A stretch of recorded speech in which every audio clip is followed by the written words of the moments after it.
DXDC Radyoman Report. Gatusan ka mga residente gikan sa siyam ka mga barangay sa Maco, Davao de Oro ang apektado sa grabeng pagbaha niadtong Miyerkules, September 13, 2023. Sa pakighinabi sa DXDC Davao sa Maco Municipal Disaster Risk Reduction and Management Office kun MDRRMO. Ang apektado mga barangay mao ang San Roque, San Juan, Langgam, Poblacion, Hijo, Lumatab, Anislagan, Binuangan ug Barangay Bukana. Gisaysay sa MDRRMO nga ang grabeng pagbaha resulta sa kusog nga pag-ulan tungod usab sa Southeast Monsoon di nahimong hagit usab ang pag-evacuate sa mga residente. Ang mga balay lang dito, ganun, grabe.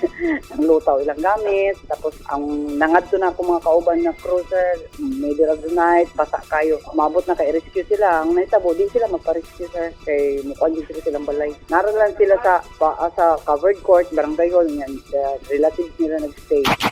Padayon usab karon ang assessment sa Department of Social Welfare and Development kun DSWD para sa ayuda nga iapod-apod sa apektadong mga pamilya. Adunay mga natala nga partially damaged nga balay apan gipasalamat sa lokal nga pangamanan nga walay natala nga casualty. Tungod sa sitwasyon, gisuspende kagahapong adlaw September 14 ang klase ug trabaho sa teaching ug non-teaching personnel sa tanang level public ug private sa Shoreline Barangay sa maong munisipalidad.